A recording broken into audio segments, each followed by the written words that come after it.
नमस्कार साथियों, मैं doctor Manik Kumar Saxena, additional chief medical superintendent 1200 bedded TS Mishra medical college and hospital. आज एक टॉपिक को लेकर आपके सामने आया हूं जिसको हम लोग फैटी लिवर के नाम से जानते हैं। बहुत सारे रोगी आते हैं, अल्ट्रासाउंड किसी भी वजह से कराते हैं और उनमें फैटी लिवर निकल कर आता है। तो इस फैटी लिवर के विषय में आज हम लोग साथियों बात करेंगे। फैटी लिवर की परिभाषा की अगर हम लोग बात करें तो इसका मतलब ये हुआ कि लिवर की कोशिकाओं के अंदर फैट का डिपोजिशन हो जाना। मेडिकल भाषा में इसको हेपेटिक स्टीएटोसिस कहते हैं। हेपेटिक माने लिवर, स्टीएटोसिस माने फैट का डिपोजिशन हो जाना। आज का टॉपिक समझने के लिए इस शब्द को साथियों ध्यान में रखिएगा। हेपेटिक स्टीएटोसिस यानी लिवर की कोशिकाओं में केवल फैट जमा है और कुछ भी नहीं है। अब फैटी लिवर के अगर कारणों की बात करें तो मोटे तौर पे दो कारण होते हैं। एक तरफ जो कारण होते हैं उसमें तीन कारण सर्वाधिक प्रमुख हैं। एक है एल्कोहलिक लिवर डिजीज, एक है हेपेटाइटिस बी, एक और हेपेटाइटिस सी। और दूसरे तरफ जो कारण है वो ये है कि कोई पर्सन एल्कोहल नहीं लेते या निर्धारित मात्रा से बहुत कम एल्कोहल लेते हैं, फिर भी उनको फैटी लिवर हो जाता है। तो इसको हम लोग non alcoholic fatty liver disease NAFLD बोलते हैं। तो आपको बताया फैटी लिवर के दो प्रमुख कारण, एक कारणों में तीन है। एक हो गया एल्कोहलिक लिवर डिजीज, दूसरा हो गया हेपेटाइटिस बी, तीसरा हो गया हेपेटाइटिस सी। दूसरे तरफ का जो कारण है इसमें पर्सन या तो अल्कोहल बिल्कुल कंज्यूम नहीं करते या इस मात्रा में कंज्यूम करते हैं जो आमतौर पर लिवर को कोई भी डैमेज नहीं करती। तो इसको हम लोग NAFLD कहते हैं, non alcoholic fatty liver disease. तो साथियों आज का टॉपिक समझने के लिए दूसरा शब्द आपको अपने जहन में रखना पड़ेगा, NAFLD, non alcoholic fatty liver disease. आप लोगों के मन में संभवतः ये क्यूरियोसिटी आई होगी, जैसा कि मैंने कहा, निर्धारित मात्रा जो कि लिवर को डैमेज पहुंचा सके। तो जो WHO की परिभाषा है वो ये है कि अगर कोई व्यक्ति एक सप्ताह में, पुरुष 21 स्टैंडर्ड ड्रिंक्स से ज्यादा और महिला 14 स्टैंडर्ड ड्रिंक्स से ज्यादा अल्कोहल लेती हैं तो उनको अल्कोहलिक लिवर डिजीज हो जाती है। स्टैंडर्ड डिजीज का मतलब हो गया एक स्टैंडर्ड ड्रिंक माने 350 ml के करीब बियर, या 30 ml हार्ड एल्कोहल जिसमें रम, जिन, विस्की आ गया, या तकरीबन 150 ml के करीब माइल्ड एल्कोहलिक ड्रिंक जिसमें कि वाइन आ गई। तो अगर इससे ज्यादा कोई पर्सन ले रहा है और लिवर में प्रॉब्लम हो रही है तो वो एल्कोहलिक लिवर डिजीज कहलाएगी। लेकिन अगर इससे कम ले रहे हैं या नहीं ले रहे हैं तो उसको हम लोग non alcoholic fatty liver disease यानी NAFLD कहते हैं। इस बीमारी का महत्व क्या है? इस बीमारी का महत्व यह है कि सभी एक्सपर्ट्स का और दुनिया भर के लिटरेचर का मानना है कि आने वाले समय में संभवतः ये बीमारी एक महामारी का रूप धारण करेगी, क्योंकि ये हमारे लाइफस्टाइल से रिलेटेड डिजीज है। अब अक्सर मरीज पूछते हैं कि डॉक्टर साहब हमारे को फैटी लिवर अल्ट्रासाउंड में आया है तो इसका क्या करना है, हमको इसमें क्या प्रिकॉशंस लेने हैं या ये हमारे लिए कितना खतरनाक हो सकता है। तो पहले तो हमको ये समझना होगा कि आम पॉपुलेशन में इसकी प्रेवलेंस कितनी होती है। 100 लोगों का अगर अल्ट्रासाउंड कराया जाए तो तकरीबन 30 लोगों में फैटी लिवर निकलता है जो अल्कोहल नहीं लेते, यानी non alcoholic fatty liver disease 100 में से 30 लोगों में होती है। और अगर ऐसे लोग जिनको डायबिटीज है, जिनका कोलेस्ट्रॉल नियंत्रित नहीं रहता, जिनको हाई ब्लड प्रेशर है, जो बहुत मोटे हैं, या जिनमें थायराइड कम काम करती है, या जिन महिलाओं को पॉलीसिस्टिक ओवेरियन डिजीज है, या जिन लोगों को खर्राटे आते हैं, ऐसे लोगों का अगर अल्ट्रासाउंड कराएं तो 50 से 60 लोगों में फैटी लिवर यानी non alcoholic fatty liver disease निकलती है। तो पहली बात तो ये हो गया कि ये कितनी कॉमन है। अब आगे क्या? Non alcoholic fatty liver disease किसी को पता चला कि भाई ठीक है आपके लिवर में फैट का डिपोजिशन है, ना आपको हेपेटाइटिस बी है, ना सी है, ना आप एल्कोहल का सेवन करते हैं या करते भी हैं तो कम मात्रा में करते हैं, तो अब क्या, आगे क्या? ये प्रश्न रोगियों के और हम सबके जहन में आता है। तो साथियों याद रखिए, अगर केवल हेपेटिक स्टीएटोसिस है यानी केवल लिवर सेल्स के अंदर फैट जमा है तो लॉन्ग रन में ऐसा कोई घबराने वाली चीज नहीं होती। जिन लोगों को हेपेटिक स्टीएटोसिस होती है, मान लीजिए 100 लोगों को फैटी लिवर निकला तो उसमें से 20 लोगों में हेपेटाइटिस भी हो सकती है जो कि नॉन एल्कोहलिक हेपेटाइटिस कहलाती है, नॉन एल्कोहलिक स्टीएटोटिक हेपेटाइटिस, क्योंकि ये फैट के डिपोजिशन के वजह से हो रही है। तो एक और शब्द आ गया नैश, NASH। तो अभी तक हम लोगों ने 3 शब्दों के बारे में बात करी। HS हेपेटिक स्टीएटोसिस, जिसमें लिवर की कोशिकाओं में फैट जमा हो जाता है। NAFLD non alcoholic fatty liver disease, जिसमें पर्सन एल्कोहल नहीं ले रहे हैं या कम मात्रा में ले रहे हैं फिर भी लिवर में फैट का डिपोजिशन हो रहा है। और तीसरा नैश, नॉन एल्कोहलिक स्टीएटोटिक हेपेटाइटिस, यानी पर्सन एल्कोहल नहीं ले रहा है लेकिन उनमें लिवर की सेल्स में फैट के जमा होने की वजह से हेपेटाइटिस यानी लिवर की सेल्स में सूजन आ जाती है, हेपेटाइटिस हो जाती है। हेपेटिक माने लिवर और आइटिस कहीं भी लग जाता है तो सूजन। तो क्या लब्बो-लुआब हुआ कि अगर 100 लोगों में नॉन एल्कोहलिक लिवर डिजीज है, फैटी लिवर डिजीज है, उनके 100 लोगों में बिना एल्कोहल के लिवर की सेल्स में फैट का डिपोजिशन यानी हेपेटिक स्टीएटोसिस है, तो 20 लोगों में आने वाले सालों में ये नॉन एल्कोहलिक स्टीएटोटिक हेपेटाइटिस में बदल सकती है। और इन 20 लोगों में अगले 15-20 सालों में यह आशंका रहती है कि इन लोगों में लिवर की जो सेल्स हैं वो धीरे धीरे डैमेज होंगी और डैमेज होने के बाद वो उनमें रेशे यानी फाइबर बन जाएंगे। थोड़े समय बाद, उसके 5-7 साल बाद, ये फाइबर पूरे लिवर में फैलकर छोटे छोटे गोलों का रूप धारण कर लेंगे और इस बीमारी को लिवर सिरोसिस कहते हैं। आज के डेट में मॉडर्न मेडिकल साइंस में लिवर सिरोसिस का कोई परमानेंट इलाज नहीं है सिवाय लिवर ट्रांसप्लांटेशन के। तो अब ये काफी घबराहट उत्पन्न कर रहा होगा आप लोगों में कि क्योंकि जैसा कि मैंने बताया 100 लोगों में 30 लोगों में फैटी लिवर निकलता है और कुछ कारक गिनाए उनमें 60 लोगों में लिवर में फैटी लिवर हो सकता है। तो पहली चीज तो ये है कि अगर 100 लोगों में फैटी लिवर है तो मात्र 20 लोगों में आगे चलकर इसको नॉन एल्कोहलिक स्टीएटोटिक हेपेटाइटिस में बदलने की आशंका है और उनमें से भी मात्र कुछ प्रतिशत लोगों में इसमें सिरोसिस होता है। तो बहुत ज्यादा घबराने की बात नहीं है, लेकिन ऐसी भी बात नहीं है कि इसकी हम अवहेलना कर दें। फिर हमको करना क्या है, क्या जांचें करानी है। मान लीजिए अल्ट्रासोनोग्राफी पे किसी पर्सन को फैटी लिवर निकलता है तो उनकी एक जांच कराई जाती है जिसको LFT कहते हैं, लिवर फंक्शन टेस्ट कहते हैं। लिवर फंक्शन टेस्ट में आमतौर पे 2 एंजाइम्स होते हैं जो लिवर की कोशिकाओं के कार्य बताते हैं, SGPT, SGOT, जिनको अब हम AST और ALT कहते हैं।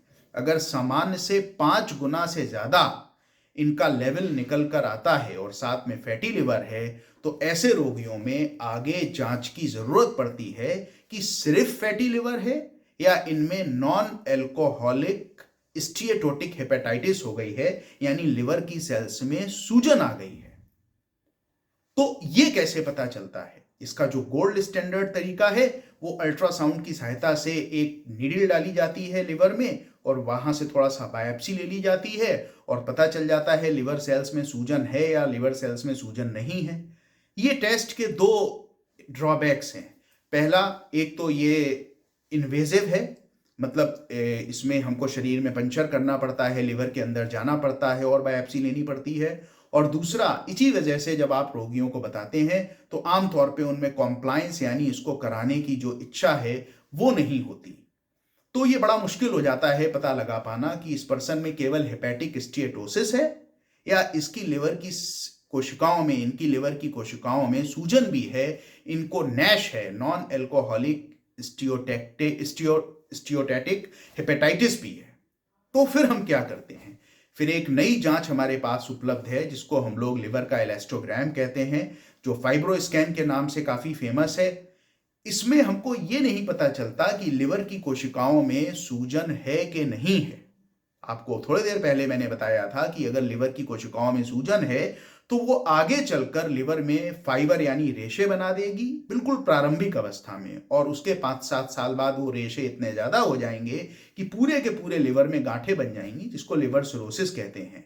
तो ये लिवर इलास्टोग्राम, जिसको आमतौर पे फाइब्रोस्कैन, जो सबसे पुरानी कंपनी है जिसने इस नाम से इस जांच को पेटेंट कराया था, ये हमको ये बता देती है कि हाँ, लिवर के अंदर रेशे बनने शुरू हो गए हैं, फाइब्रोसिस शुरू हो गई है।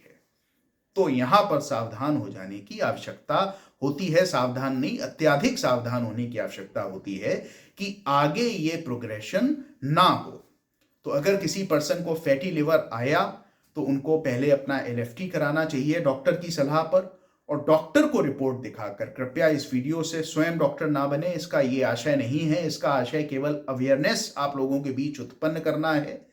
मान लीजिए फैटी लिवर आता है और लिवर सेल्स एलएफटी में जो एंजाइम्स हैं वो 5 गुने से ज्यादा बढ़कर आते हैं, तो हमको क्या करना है? साथियों, याद रखिए कि जो चीजें, जैसा कि मैंने बताया, ये लाइफस्टाइल डिजीज है, जो चीजें इसको करने में आगे आती हैं, जैसे diabetes, high blood pressure, cholesterol ज्यादा होना, मोटापा होना, खर्राटे आना, पॉलीसिस्टिक ओवेरियन डिजीज होना, थायराइड का कम होना, अगर इन सारी चीजों को हम नियंत्रण में रखेंगे तो अधिकांश लोगों में फैटी लिवर रिवर्स हो जाता है।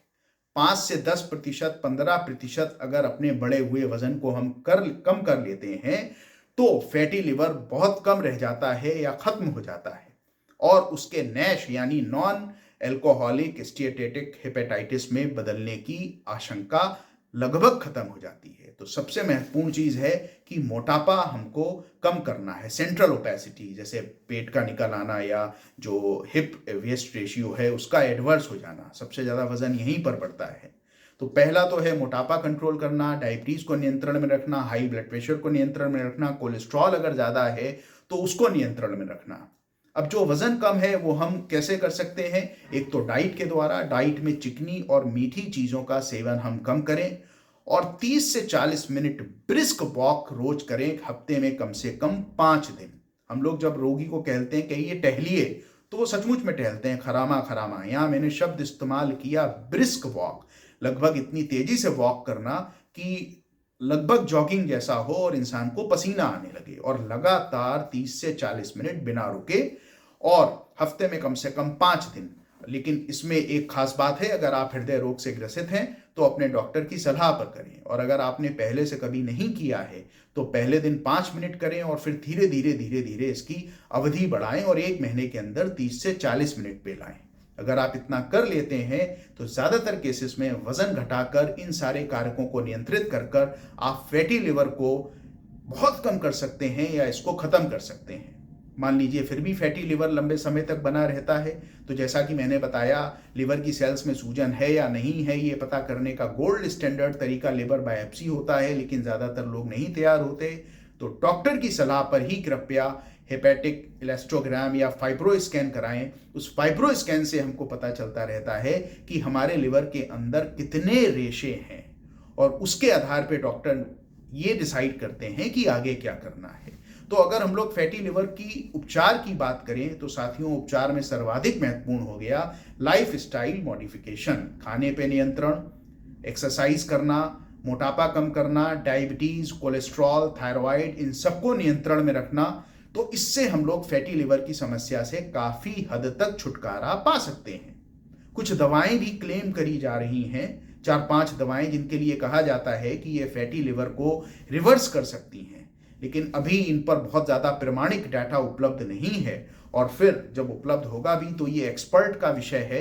जो हेपेटोलॉजिस्ट होते हैं या जो गैस्ट्रोएंटरोलॉजिस्ट होते हैं, उनके पास आप जाएं और उनसे समझने की कोशिश करें कि दवा की जरूरत है या दवा की जरूरत नहीं है। अपने फर्स्ट पॉइंट ऑफ फिजिशियन के पास जाएं, उनको अगर लगता है कि नहीं इसमें हेपेटोलॉजिस्ट की ज़रूरत है तो वो आपको रेफ़र कर देंगे, क्योंकि हेपेटोलॉजिस्ट की संख्या कम है, फिजिशियंस की संख्या ज़्यादा है, और कब हेपेटोलॉजिस्ट से या लिवर स्पेशलिस्ट से राय लेनी है ये आपके फिजिशियन आपको बता देंगे। तो लबोलुआब अगर निष्कर्ष निकालें तो निष्कर्ष ये है कि फैटी लिवर यानी non alcoholic fatty liver disease NAFLD, जिसमें लिवर के अंदर फैट डिपॉजिट होती है जिसको हेपेटिक स्टेटोसिस कहते हैं, इसकी प्रेवलेंस इतनी हो सकती है कि आम जनता में 30% तक लोग, और जिन लोगों में मैंने आपको कुछ कारक बताए उनमें 60% तक लोगों में फैटी लिवर हो सकता है। दूसरा बताया, खाली लिवर सेल्स के अंदर फैट का डिपोजिशन है, लिवर की सेल्स में सूजन नहीं है यानी नैश नहीं है, नॉन एल्कोहलिक स्टीएटोटिक हेपेटाइटिस नहीं है, तो ऐसे केसेस में आगे चलकर घबराने की आवश्यकता नहीं होती। दोनों में पता कैसे करते हैं? लिवर की बायोप्सी से पता करते हैं। लेकिन आपको बताया ये भी कि लिवर की बायोप्सी इन्वेजिव होती है, सुई अंदर जाती है, लोग मना भी करते हैं, सब जगह उपलब्ध भी नहीं होती। तो फाइब्रो स्कैन नाम की जो जांच है, जो एक किस्म की अल्ट्रासाउंड ही है, जिससे हमको लिवर की सेल्स की सूजन तो नहीं पता चलती, लेकिन सूजन के बाद जो अगली स्टेज है, यानी लिवर में रेशे बन जाना या फाइबर बन जाना, वो बने हैं कि नहीं बने हैं और वो कितने बने हैं ये पता चल जाता है। हम लोगों ने बात करी कि अगर फैटी लिवर है तो हम क्या करें कि उसको हम रिवर्स कर सकते हैं। साथियों, ये एक लाइफ स्टाइल डिजीज है जो अगर हम लोग समय रहते नहीं चेते तो एक महामारी का रूप निश्चित रूप से धारण करेगी, क्योंकि जिस संख्या में ये आम जनसंख्या को प्रभावित कर रही है वह बहुत ज़्यादा है, उसका वॉल्यूम बहुत ज़्यादा है। तो मेरा आप सभी से निवेदन है कि कृपया इन जो लाइफ स्टाइल मॉडिफिकेशंस आपको बताए हैं उनको करिए, और अगर आपके अल्ट्रासाउंड में फैटी लिवर निकलता है तो ग्रेड 1, ग्रेड 2, ग्रेड 3, ग्रेड 4 कुछ भी हो, अपने चिकित्सक की सलाह लीजिए और चिकित्सक की सलाह के अनुसार आगे का जो आपका इलाज है उनकी परामर्श के अनुसार करिए। सजग रहिए, स्वस्थ रहिए। बहुत बहुत धन्यवाद।